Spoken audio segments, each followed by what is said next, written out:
Você, se apagar essa luz aqui, você não vai ver. Se tiver sujo, você não vai ver. Mas quando acende, ela está aí, ó, o sujo está aí. Então a iniquidade, ela gosta da escuridão. O erro, ela gosta da escuridão. O adultério, o roubo, os assassinatos, as mentiras, o aborto provocado, os vícios, a promiscuidade são maquinados, engendrados nas trevas. E a luz, quando vem, mostra isso. Quando você conhece o Evangelho, há uma mudança. Religiões que trazem trevas. As pessoas ficam cegas por aquilo, elas não conseguem ver que Deus condena aquilo. Elas estão cegas. Teve um senhor que há uns anos, antes de vir para cá, e ele creu em Jesus, e ele queria conhecer mais sobre o Senhor. E ele creu. E não fui atrás da vida dele. Mas aí nós marcamos para falar de Cristo, para saber se o que ele tinha decidido era isso mesmo, que ele tinha entendido a fé. E aí, depois de 2 meses, a gente indo uma vez na semana com ele, falando o Evangelho, ensinando o Evangelho. E lá no final do 2º mês, ele disse para mim: meu irmão, tem uma coisa que está me incomodando. Eu digo: o que é? Não, irmão, é que eu estou indo lá no centro. Eu digo: que centro? Você está indo comprar coisa lá no centro? Não, irmão, eu estou indo no centro, buscar ajuda também. Eu digo: mas que centro? Não, é o centro espírita. Sim, e o que é que o seu irmão está buscando ajuda lá? Não, irmão, é porque lá fala de Jesus também, e eu acho que eles seguem a Cristo. Eu digo: não, irmão. Não. Não, irmão. Eu digo: não. Trevas, irmão. A Bíblia diz que todos aqueles que consultam os mortos é abominável. O que é abominável? É que Deus quer cuspir. É que Deus detesta. Se você quer seguir a Cristo, você não pode mais ir consultar os mortos. Porque Deus pode usar os demônios para disciplinar você. Meu irmão, o que é isso? Eu digo: o que é isso? E ele depois, ele entendeu e ele deixou. O que eu quero dizer, amados, você é luz. Você tem que falar a verdade, você não pode esconder. Então, as trevas são dissipadas quando vem a luz. Mas a luz também é símbolo de vida. Não há vida sem luz. Tem uma coisa que eu estudei há muitos anos, não sei se existe isso. Fotossíntese. Não sei se estudo isso. Sem fotossíntese, o que eu saiba, não haveria plantas. Sem elas não haveria oxigenação. Sem oxigenação não haveria sobreviventes. Não sobreviveriam. Então, quer dizer, a luz provoca isso. Então, sem igreja no mundo, estas pereceriam no pecado. Essas pessoas pereceriam no pecado. Sem igreja no mundo. Por quê? Porque a igreja influencia. Você, como cristão, influencia onde você vive. Na sua casa, no seu trabalho, você influencia. Há pessoas que elas são ortodoxas, elas são assim, regradas ali na teoria, mas são liberais na prática, não presta. Há pessoas que defendem certas doutrinas de uma vida certa, mas elas não querem viver uma vida certa, elas vivem errada. Elas defendem uma coisa, mas elas não fazem. Deus não quer isso. Deus quer que você procure ser mais próximo da verdade, para que você seja luz. Há pessoas que controlam certas coisas na vida de alguém ou até delas, mas deixam passar um camelo. A luz é símbolo de direção. Precisamos da direção. Quem trabalha em aeroporto, tem alguém aqui na nossa igreja que trabalha em aeroporto. Então, a luz, o aeroporto, ele tem o quê? As pistas são iluminadas. Quando o avião vai descer, ilumina as pistas. Por quê? Porque vai dar direção. Precisa da luz para dar direção. Então, Jesus é a luz do mundo. Ele que dá direção para a nossa vida. Ele tem luz própria, nós não temos, mas nós podemos estar perto dele. A buscar ele, nós podemos ser luz. Luz para pessoas aí. A luz também dá alerta. Quando você vai na estrada, você tem placas, né, que você foca, ela ilumina bem, porque a ideia de alerta, de mostrar o que tem pela frente. Então, a igreja proclama ao mundo uma voz profética, ela é um alerta para o mundo. Então, a igreja exerce o papel de atalaia, mostrando ao mundo o perigo. Mas a luz também dá calor. Então, a presença da igreja no mundo transforma, muda, derrete coisas que são erradas, de acordo com o que a palavra de Deus vai penetrando. Mas a igreja precisa praticar boas obras. Tudo isso daí faz parte das obras. Quando a luz brilha, os homens devem conhecer a verdade. Mas também nós, cristãos, temos que praticar boas obras. Mas a palavra aqui boas é kalos, uma palavra grega, boas, mas não indica só obras mais boas, isto é, belas e atraentes. Deus quer que você seja luz para trazer pessoas para Ele. Então, amados, você tem que ser luz, praticar boas obras. Não se admite cristão que viva de maneira errada. Um parente já morreu, e ele foi lá no penitenciária, e ele foi colher, né, depoimento lá do meliante. E ele chegando lá, foi colher, foi falar. Chegou com ele, perguntou, e você está com Bíblia? Não, estou com Bíblia, o pastor veio aqui. E para que tu quer a Bíblia? Eu quero a Bíblia para eu prosperar. Aí o meu parente disse, prosperar onde? Prosperar. Eu estou agora até dando o dízimo das minhas negociatas com cocaína, eu já estou dando o dízimo. Aí o meu parente, mas rapaz, como? Não, Deus quer o dízimo, até da cocaína eu vou dar. Porque se eu der dízimo, eu vou prosperar. Aí o meu parente disse, chegou comigo, né? Olha os teus irmãos lá, estão prosperando. Eu digo, sim, o que tu quer falar? O que tu queres falar? Tem que prender esses pastores que estão ensinando isso. Isto é, obras. Deus quer mudança de vida. Se você, eu espero que não concorra comigo, você cometeu crime, você e eu temos que ir para a cadeia, temos que pagar o que está na lei. E a pessoa acha porque agora eu sou de Cristo e Jesus vai me tirar da cadeia. Não, você tem que pagar a lei, tem que pagar o que está na cadeia, o que tem na lei. Isto é, você que é cristão agora tem que cumprir a lei e você tem que dar testemunho como preso lá na cadeia. Mas não, é ensinado não, o cara não tem que sair porque Deus salvou ele.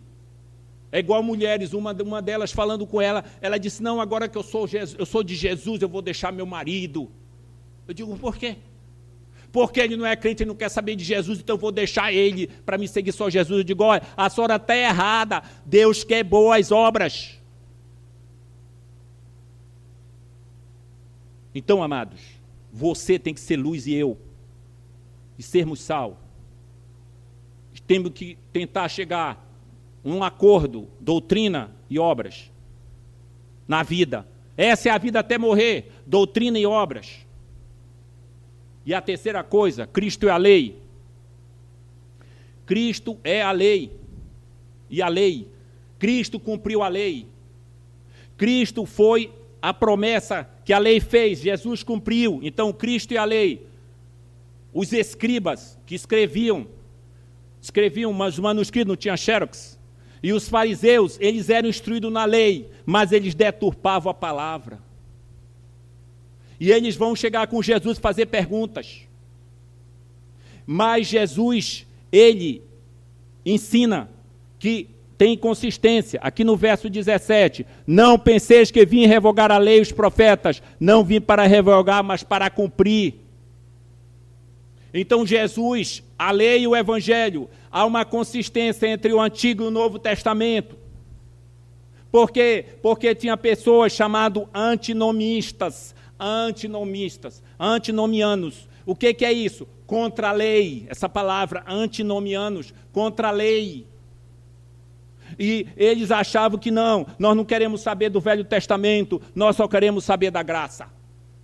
E os antinomistas eram uma posição filosófica, de pensamento de que a lei não presta, de que você não precisa da lei. Então, pessoas viviam assim lá naquela época de Jesus. Então, os fariseus, eles eram homens que eles queriam guardar a lei. Mas ele não era antinomista, ele queria guardar a lei. Mas tinha os saduceus que não queriam muito com lei.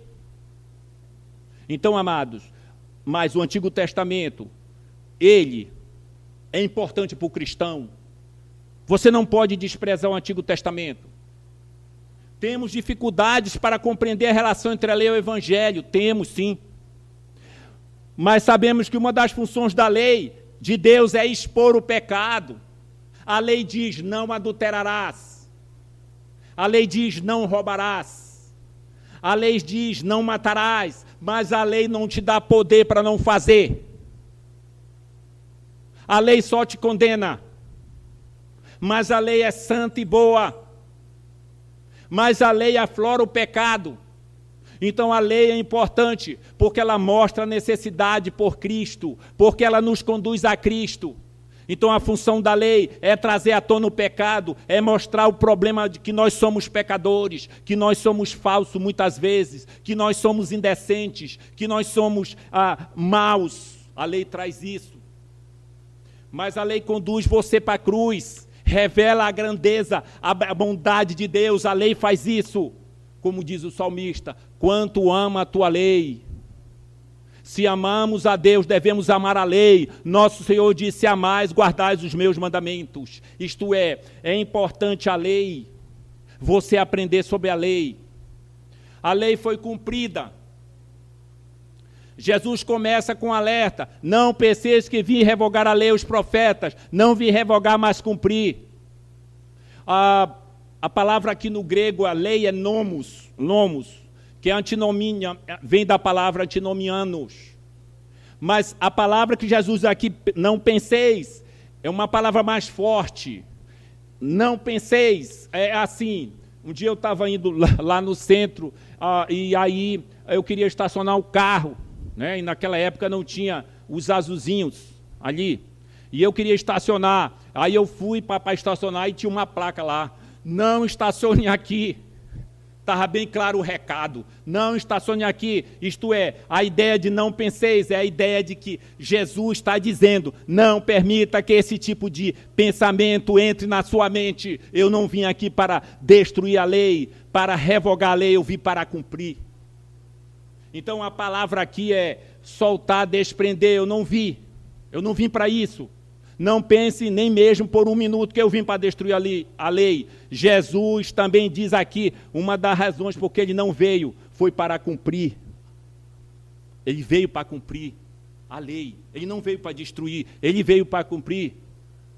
Muitos dizem, Jesus veio para destruir a lei quando ele cumpriu, agora não precisa mais da lei. Não, está errado. Jesus veio para cumprir a lei e os profetas. O Pentateuco ou o Torá, que é falado pelos israelitas, os fariseus tinham catalogado 613 leis. E eles queriam cumprir essas leis. Imagina, irmão, 613 leis. E eles queriam cumprir. Só as leis para o sábado era 7. Imagina a cabeça desses homens. Não podia carregar, se você pegasse o ovo de galinha no sábado, você não podia carregar na mão, então você carregava aqui na ponta do pé. Tinha uma lei para isso, carregar na ponta do pé. Quer dizer, 613 leis que tinha na Bíblia, que eles catalogaram, mas eles criaram mais coisas, mas quem cumpre a lei é Jesus. A lei é a promessa, Jesus é o cumprimento, a lei é a sombra, Jesus é a realidade. Então Jesus veio para cumprir a lei. Ele não veio para destruir. Há um homem chamado Hiller, John Hiller, um pastor, já morreu muitos anos. E ele disse assim, tomemos cuidado para não desprezar o Antigo Testamento sob nenhum pretexto. A religião do Antigo Testamento é o embrião do cristianismo. O Antigo Testamento é o evangelho em botão. O Novo Testamento é o Evangelho em flor.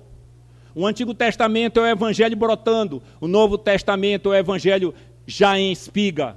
Então, amado, os santos do Antigo Testamento enxergaram as coisas que haveriam de vir, olhando o que haveria de vir o Cordeiro para cumprir todas as cerimônias. Jesus cumpriu todas as cerimônias que tinha na lei. E Jesus cumpriu toda a lei moral. Só o único homem que cumpriu foi Jesus, ninguém mais. Porque se alguém cai numa lei, num mandamento, caem todos. Então você não pode ser salvo pela lei. A lei, Jesus cumpre, ele enche, outro termo usado é encheu, cumpriu a lei. Agora uma coisa interessante que Jesus diz aqui, em verdade eu digo, até que o céu e a terra passem, nenhum i e nenhum tio jamais passará. Isto é, a palavra de Deus é inerrante no i e no tio. O que era o i? Era a menor letra do alfabeto hebraico. O alfabeto hebraico não tem vogal. Só é 22 consoantes e a menor letra é a iod.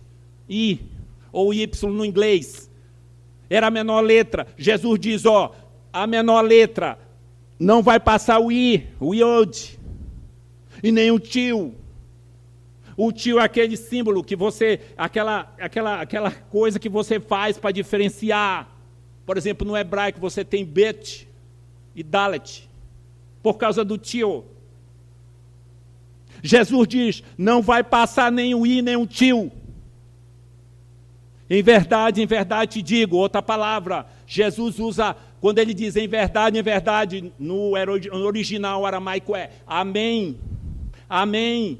Então, quando você está orando e você diz amém, assim seja, em verdade, Jesus disse, em verdade vos digo, não vai passar.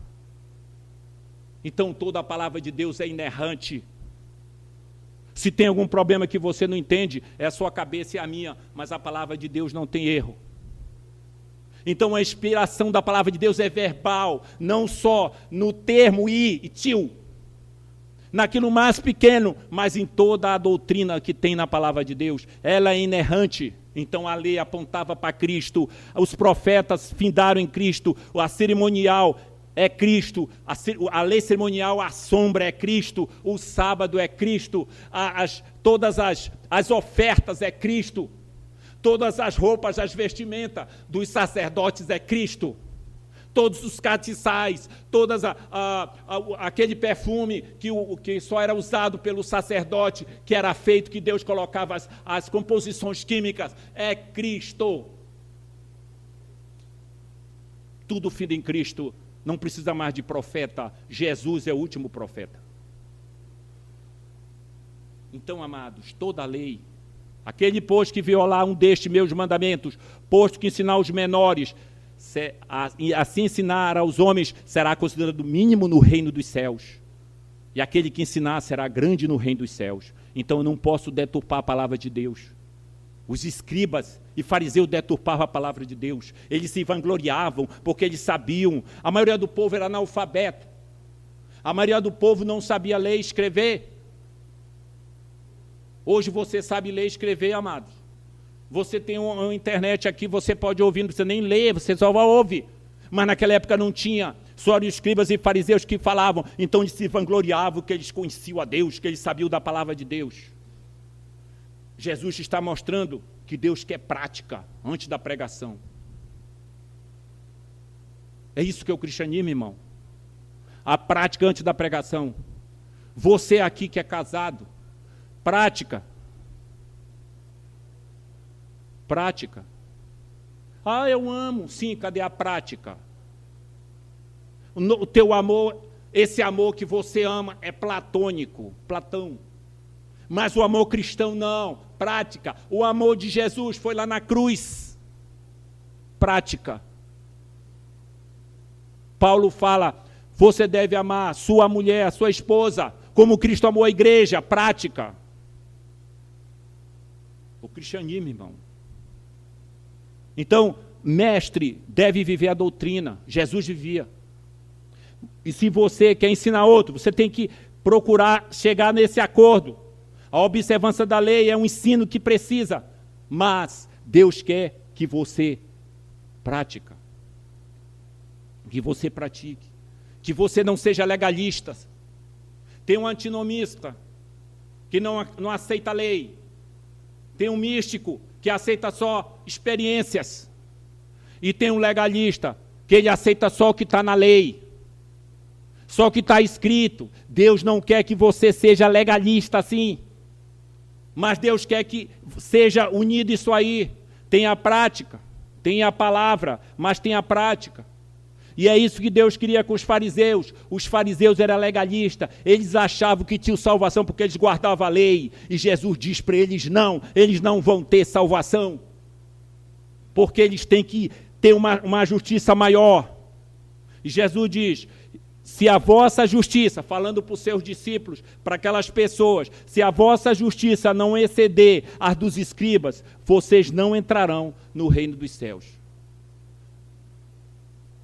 Jesus diz, ai de vós escribas, fariseus hipócritas, dais o dízimo da hortelã e do ento do cominho, e tendes negligenciado as coisas mais importantes da lei. Observa bem.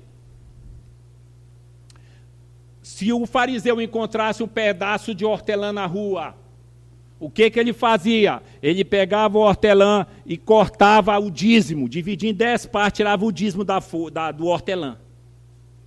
Olha aí, a cabeça.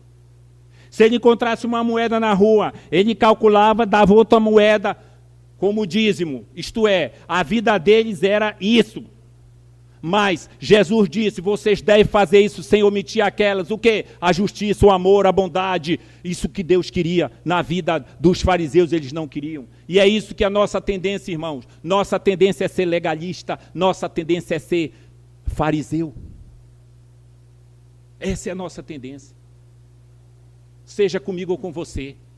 Mas Deus quer que você seja como Ele. Que você procure buscar Ele.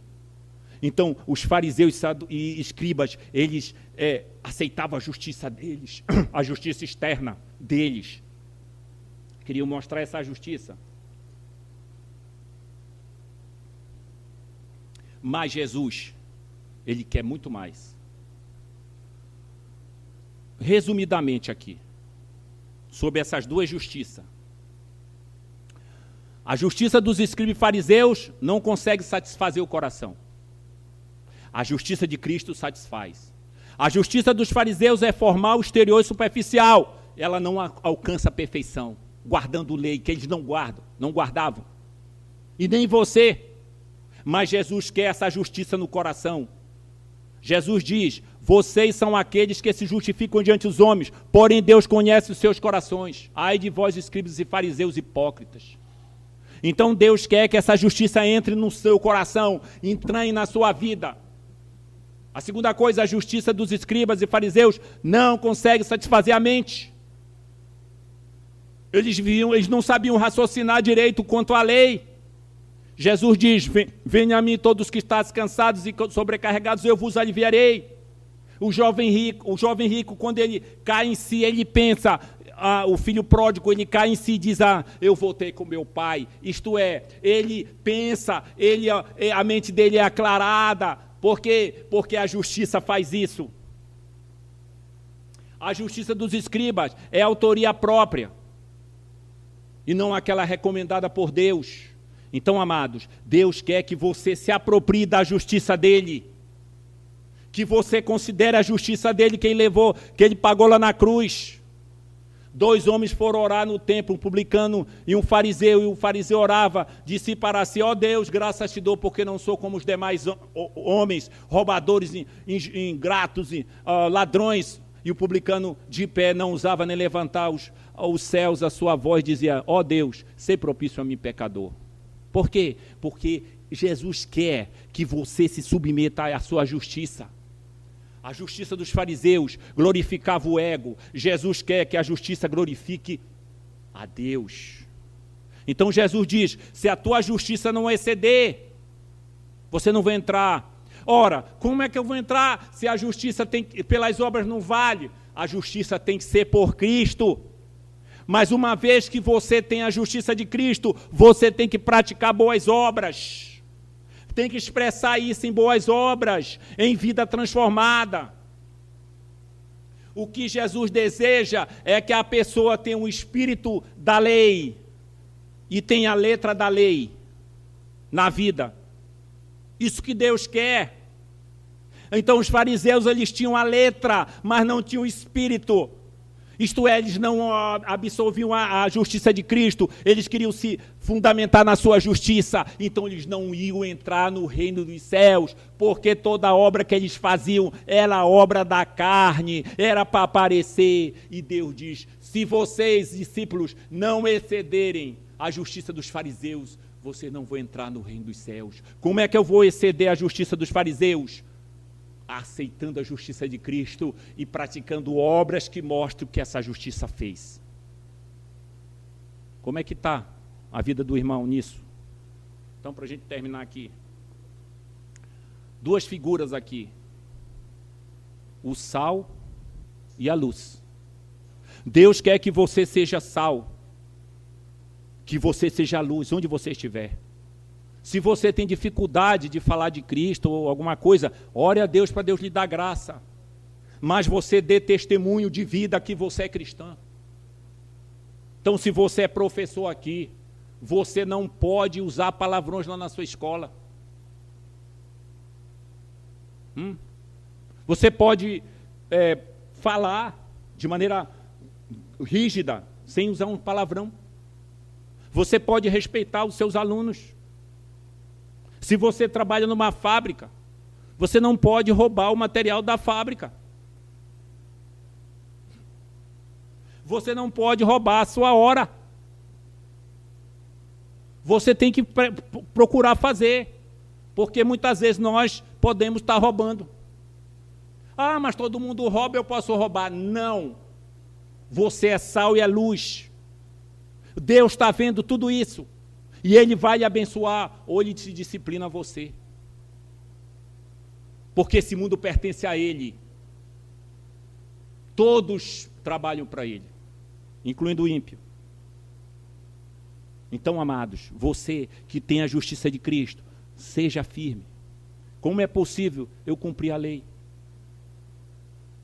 Entregando-se ao Espírito Santo, deixando que opere Ele na sua vida, permitindo que a justiça dele inunde seu coração. A palavra de Deus diz em Gálatas 2:20, não sou eu quem vivo, mas Cristo vive em mim. Então, amados, vamos seguir em frente, sermos testemunhas, sermos sal, luz, e possamos andar na lei do Senhor. Amém.